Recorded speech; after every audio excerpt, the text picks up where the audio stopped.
Canada, the second largest nation on the planet. It covers approximately 3.8 million square miles and spans 6 time zones. Canada's territory is so vast that it encompasses numerous climate zones, from the towering peaks of the Rocky Mountains and the flat expanses of the prairies to the temperate rainforest of the Pacific Northwest and the frozen tundras of the Arctic Circle. However, this diversity is not limited to its geography. It is also reflected in its people. Over the course of centuries and millennia, Canada has been shaped by people from all over the world who brought a wide range of cultures, languages, and religions with them. Although these differences sometimes led to conflicts, they more frequently fostered mutual understanding and cooperation as distinct communities came together to build new identities in an entirely new nation. So, how did this country develop? From the arrival of the First Nations peoples, thousands of years ago, to its evolution into one of the most multicultural and diverse places on Earth today, this is the history of Canada. The history of human settlement in Canada, like that of the entire Americas, begins with the movement of people across the Beringia land bridge, which connected eastern Siberia with western North America about 16,000 years ago. Over the following millennia, this land bridge gradually disappeared as global sea levels rose with the melting of the glaciers that had once covered large parts of the Earth's surface during the last ice age, permanently cutting North America off from Asia.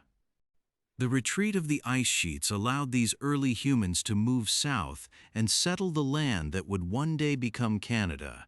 Over the following generations, Indigenous peoples began to form complex societies and speak a multitude of First Nations languages that varied from region to region. Much of the eastern part of the country became home to the Algonquian and Iroquoian peoples, stretching from Hudson Bay in the north to the Atlantic coast of the modern United States in the south. On the central Great Plains, the closely related Cree-speaking peoples emerged, moving as nomads from place to place and following the vast herds of bison that roamed the prairies. The western part of the country was home to the Na-Dene and Salishan-speaking peoples, whose livelihood was secured by the region's rich salmon stocks as well as the large cedar trees they used to build houses, canoes, and totem poles. Meanwhile, in the frozen high north of the country, the distinct Inuit people emerged, spreading across the entire Arctic archipelago from Alaska to Greenland. However, unlike the rest of the Americas, where the discovery of the continent by Europeans is dated to the arrival of Christopher Columbus in 1492, Canada is unique as it predates this event by almost 500 years. Sometime in the early 11th century, the Vikings, who had already explored and settled Iceland and parts of Greenland, began to push further west toward the coast of North America. Leif Erikson is considered today to be the first European to set foot on the continent, naming parts of it Helluland and Markland, which most likely correspond to modern-day Baffin Island and the coast of Labrador. Erikson explored the coastline further south and established the first known European settlement on the entire American continent, possibly at the site of what is now L'Anse aux Meadows in Newfoundland. The Vikings called this area Vinland, and the settlement itself served as a base of operations for further voyages of exploration up and down the coast, where at some point the first contact was made between Europeans and Native Americans, whom the Vikings called Skraelings. The immense distance between the Norse colonies in North America and their Scandinavian homelands meant that communication was often a long, slow, tedious process. However, if you have ever found yourself abroad wanting to stay connected only to be restricted by your mobile network's roaming plan, then you should consider purchasing an eSIM from Saley, the sponsor of this video. Saley's eSIM service allows you to connect to local network providers wherever you travel without having to buy a physical SIM card, saving you valuable money on roaming fees. Simply download the Saley app on your iOS or Android device. Select a plan from one of the countries and regions in their network and follow the on-screen instructions to install and activate your plan. Download the Saley app or visit saley.com, where you can get an exclusive 15% discount on data plans by using the code HISTORY at checkout. The Norse presence in North America would ultimately be short-lived, as their settlement at Lance Ox Meadows appears to have been intentionally abandoned by the 12th century, followed by the gradual withdrawal from their other settlements in Greenland over subsequent generations. Knowledge of the existence of the North American continent subsequently disappeared from European consciousness with the departure of the Vikings and did not become known again until about 500 years later. In 1497, just 5 years after the discovery of the Caribbean and Central America by the Italian explorer Christopher Columbus, another Italian explorer named Giovanni Caboto, better known as John Cabot, who was in the service of the English crown, became the first European since the Norsemen to sight the coast of North America again. Subsequent voyages to the region were undertaken in the early 16th century by English, French, Spanish, and Portuguese explorers, and although these powers laid competing claims to the territory in one way or another, none of these claims were backed by permanent settlements or colonies. It was not until 1534 that the French explorer Jacques Cartier made a voyage into the Gulf of St. Lawrence and claimed the territory in the name of France, naming it after the local indigenous word for settlement, Canada or Canada. His 2 subsequent voyages to the region took him further down the St. Lawrence River, and he established the first French settlements. And although all these ventures failed, his efforts nevertheless placed Canada on the map as a promising and potentially lucrative colony. By the turn of the 17th century, only a handful of determined European fishermen and fur traders frequented the coasts of Canada. But in 1603, the Frenchman Samuel de Champlain began to undertake a series of expeditions to explore and map the territory more accurately. He identified sites for permanent French settlements, founding Port Royal in Nova Scotia in 1605, as well as the city of Quebec in 1608, which would later become the capital of the entire territory of New France. Champlain also explored deep into the interior of Canada, becoming the first known European to view the Great Lakes and establishing relationships with the First Nations peoples of the region. As a result of his efforts, a slow but steady stream of immigrants began to arrive in the colonial settlements of New France, whose population grew to just over 3,000 people by the mid-17th century. The French, however, were not the only Europeans to have established settlements at this time. The English, led by Humphrey Gilbert, had already claimed sovereignty over St. John's in Newfoundland in 1583. This was followed almost a century later, in 1670, by the founding of the Hudson's Bay Company, which operated a series of fur trading posts and forts across an immense area of northern Canada known as Rupert's Land. This was to compete with the French fur traders further south, so much so that by the beginning of the 18th century, what is now Canada and the United States had effectively been divided into 2 European spheres of influence. One French, which encompassed the St.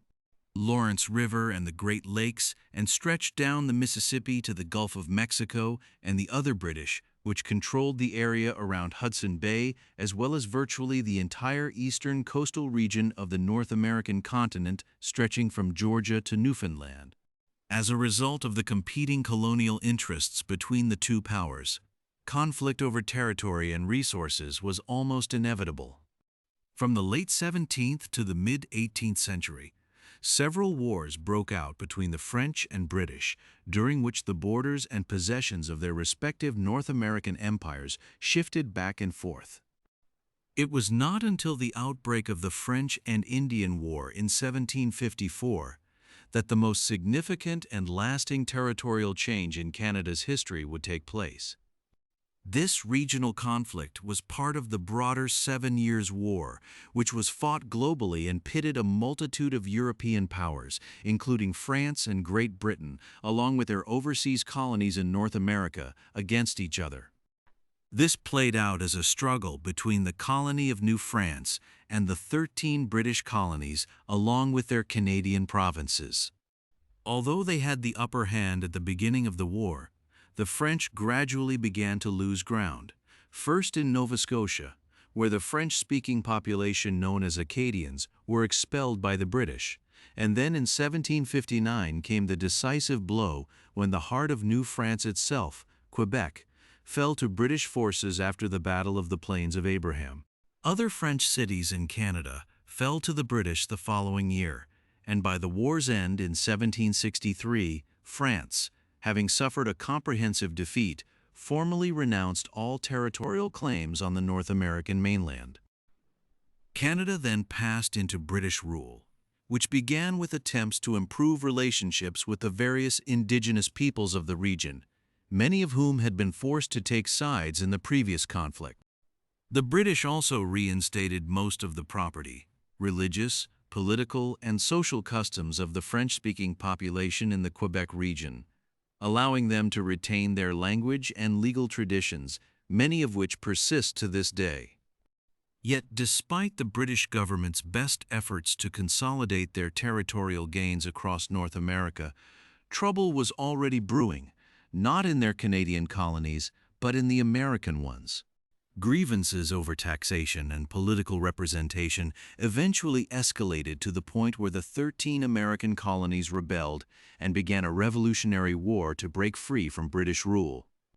Although some in Canada sympathized with the American revolutionaries, most remained loyal to Great Britain and supported the war effort, which drew a lengthy though unsuccessful invasion of Quebec by the American Continental Army in 1775.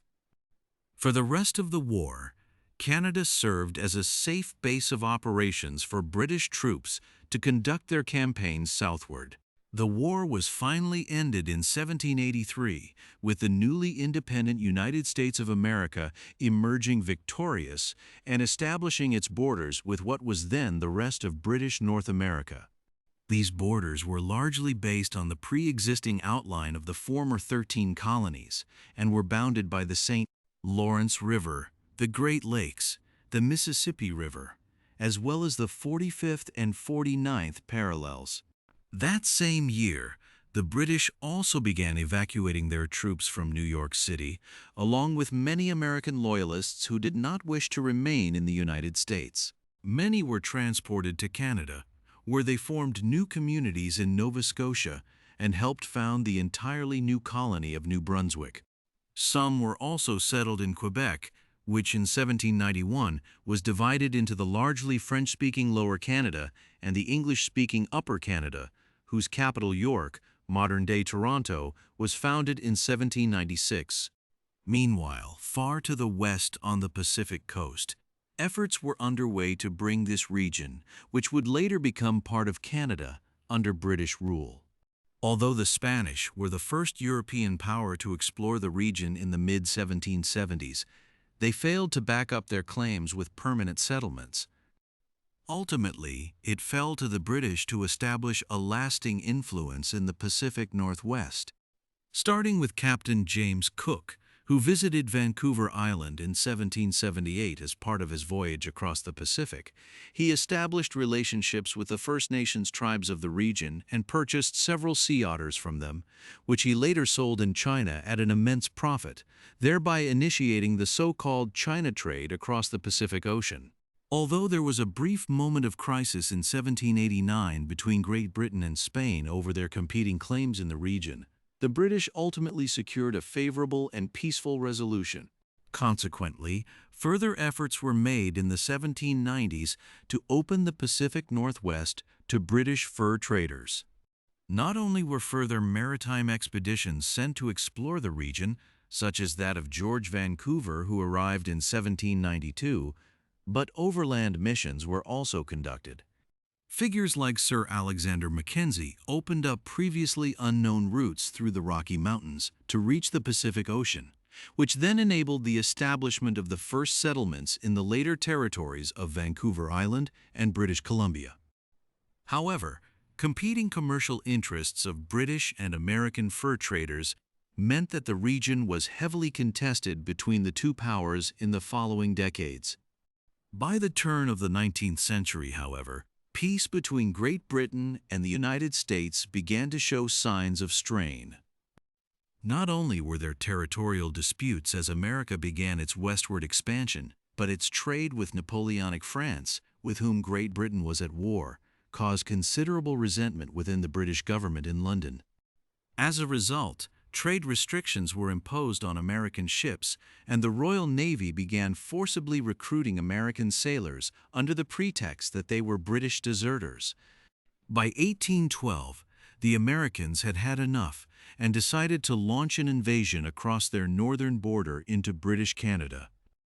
The War of 1812 lasted for the better part of 3 years and was characterized by a series of back-and-forth invasions by both American and British Canadian forces into each other's territory, ultimately without significant result. When the war ended, the border between Canada and the United States remained more or less unchanged, with neither side having made significant gains. To repair relations between the two nations, it was agreed to demilitarize the border between the USA and Canada, an arrangement that remains in effect to this day, with the border between the two countries being the longest undefended border in the world. Despite the normalization of relations between the North American neighbors, some in Canada, particularly loyalists and colonial elites, continued to harbor deep anti-American sentiments. This had dramatic consequences around 20 years later, when growing frustration over undemocratic colonial rule inspired some Canadians, partly influenced by American Republican ideals, to turn to armed insurrection. The rebellions of 1837 to 1838 led to widespread unrest in Upper and Lower Canada, prompting a strong response from government forces who brutally crushed the uprisings. In the aftermath, a report commissioned by Lord Durham attributed the rebellions to the lack of democratic governance in the region and strongly recommended the introduction of a form of responsible government in Canada that gave people more say in their rule. Shortly thereafter, in 1840, Upper and Lower Canada were merged into a single colony, the United Province of Canada, setting the country on the path to becoming a self-governing nation. By the mid-19th century, Canada began to expand into the geographical shape we know today. The disputed territory between Great Britain and the United States in the Pacific Northwest had been settled with the Oregon Treaty in 1846.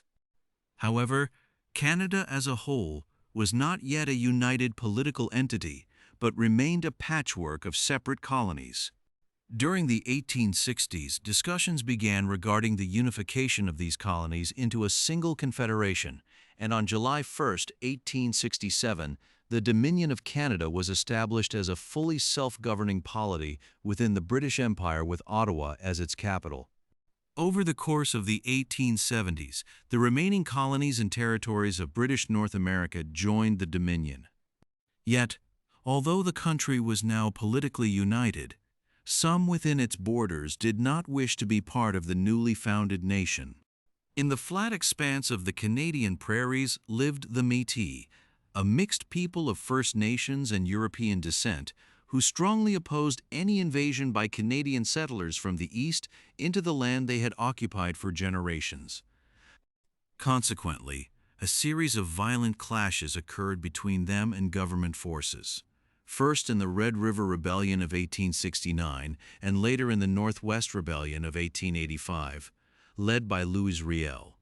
The Canadian government eventually prevailed and used its victory as an impetus to complete the Canadian Pacific Railway, construction of which had begun in the mid-1870s.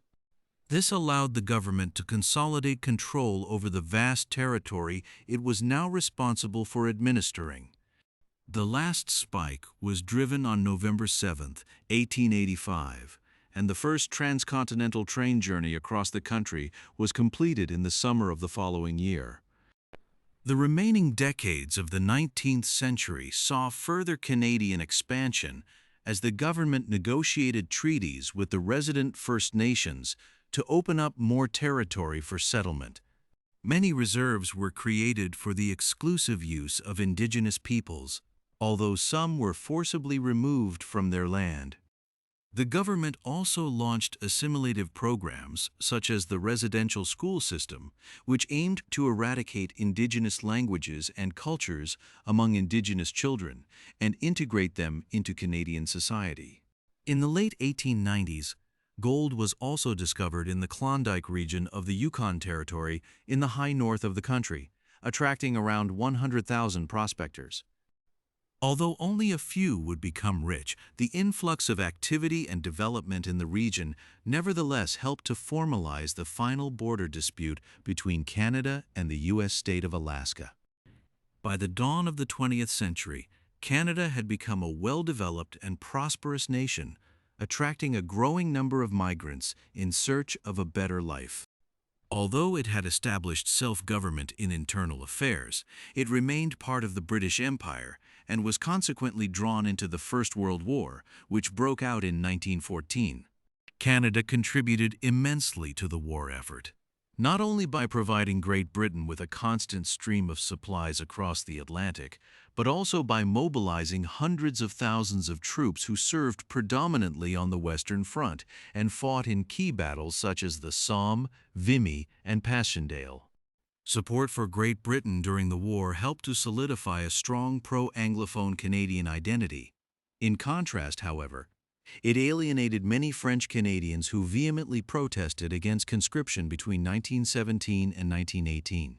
The interwar years brought mixed fortunes for Canada. While the country developed socially with the establishment of ice hockey as a national sport through the founding of the National Hockey League and made political progress, notably by granting women the right to vote, it also suffered economically from the effects of the Great Depression during the 1930s. Despite this setback, Canada gained greater political autonomy with the passing of the Statute of Westminster in 1931, which, along with similar measures for other dominions of the British Empire, set Canada on the path to full independence in the following decades. Progress toward this goal, however, was temporarily halted following the outbreak of the Second World War in 1939. Canada once again answered Britain's call to arms and repeated its earlier efforts by providing men and material for the war effort. This time, however, Canada also faced direct attacks in its territorial waters, where German U-boats sank a significant number of Canadian and Allied ships. Despite the heightened threat, Canada was chosen as a possible bastion for the British government and the wider empire should Great Britain itself be overrun by a full-scale German invasion. Between 1939 and 1940, Operation Fish was conducted, in which a portion of British gold reserves and financial assets worth around $56 billion in today's money were moved to Canada for safekeeping, representing the largest transfer of wealth in history. A comparable mission was drafted by the British military, outlining plans to evacuate the royal family to Canada should the British Isles fall into the hands of the Axis powers. The post-war years brought progress and prosperity back to Canada. Not only did it begin implementing a welfare state through the introduction of universal health care and old age pensions, but it also welcomed the last remnant of British colonial North America into Confederation when Newfoundland joined as Canada's 10th province in 1949. With the onset of the 1950s, Canada became more strongly aligned geopolitically with the United States due to the intensification of the Cold War. Canada became a founding member of NATO and, together with the United States, co-founded the North American Aerospace Defense Command, NORAD, to ensure joint aerospace defense and secure the continent's air sovereignty. The remaining years of the 20th century witnessed Canada's transformation into the nation we know today. Although there were periods of political unrest, particularly with the rise of the independence movement in Quebec in the 1960s and the referendums held on the matter, the country ultimately remained united. As a symbol of this unity, the maple leaf flag was adopted as a national emblem in 1965.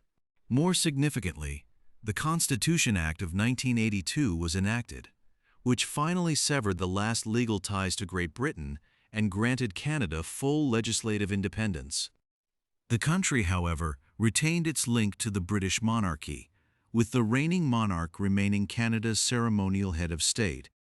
Today, Canada stands as a diverse and democratic nation shaped by centuries of conflict, compromise, and gradual self-determination.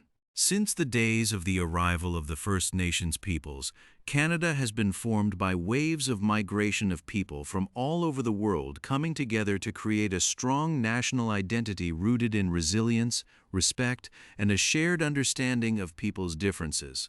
Thanks for watching. Subscribe to the channel and like if you enjoyed it. See you soon.